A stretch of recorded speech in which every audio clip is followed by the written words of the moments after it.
Cheers and laughter filled the air. Showers of blessings rained out. A dazzling ring sparkled on her finger. My sister was getting engaged. Standing on the side with our parents, I adored her radiant smile, wishing for her a life brimming with joy and hope. My most beautiful girl is soon to be married. It seems like it was yesterday that she held my hand and pushed us through the hometown hall. A 3-year-old me followed her blindly everywhere, no matter what she did, right or wrong.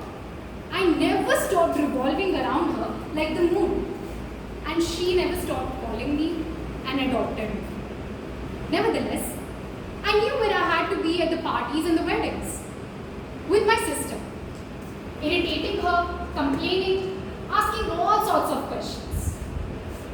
For her, I was that sweet little doll to play with. Time flew by, and I became Annabelle. As we grew up, we couldn't breathe in a single room. Food was too much to ask for. I wouldn't even give her a glass of air.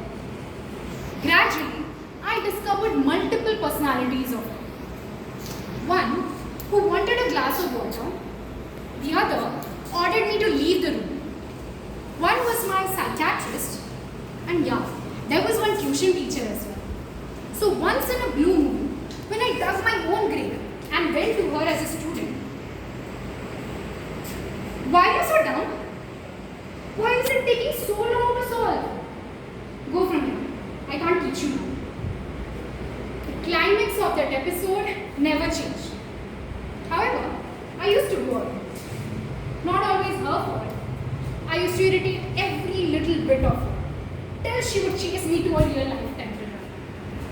We were like Tom and Jerry in the house. Sometimes she did take responsibility over me, a bit too seriously.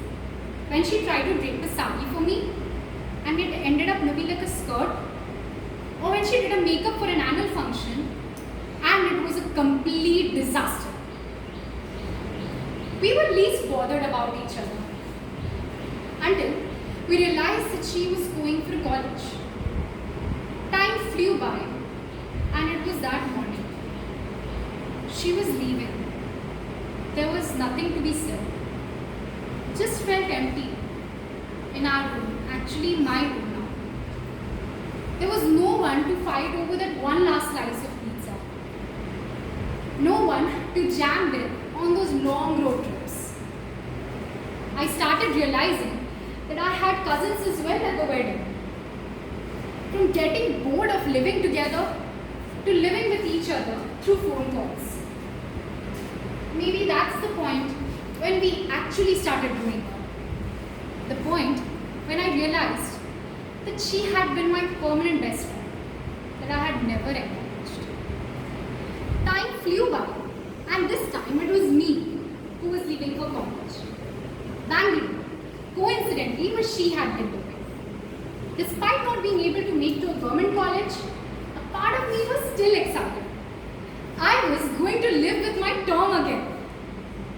Initially, I was really happy about this, till I realized that every time I went to her flat, she got a full-time housekeeper and, of course, entertainment to the power of infinity. Hashtag elder sisters in the absence of parents. Gradually, she became my local guardian.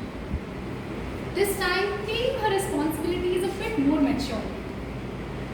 I guess that's how the wheels steered to a different direction. Talks about her marriage filled the air. Externally, I was like, what did the other family see in her? Internally, I felt, please delay this God. Sounded like she was going to break up with me. My soulmate had found her soulmate. Time flew by from selecting the most beautiful lehenga to managing it during the ceremony. 19th April 2024. She held my hand, waiting nervously to enter the hall.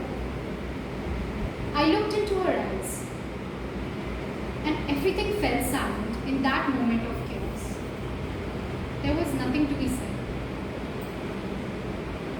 In all these years, for the first time, she was longing for my support. In all these years, for the first time, I felt like I stood beside her and not following her. When I saw her sitting there with her fiancé, I couldn't help but stop a tear from flowing, capturing those happy moments and her smile in my heart. My most beautiful girl is soon to be married. Siblings bond nurtures itself over time. It is the only bond that stays with us from birth to death. My sister, she is a gift to the heart, a friend to the spirit, and a golden thread to the meaning of my life.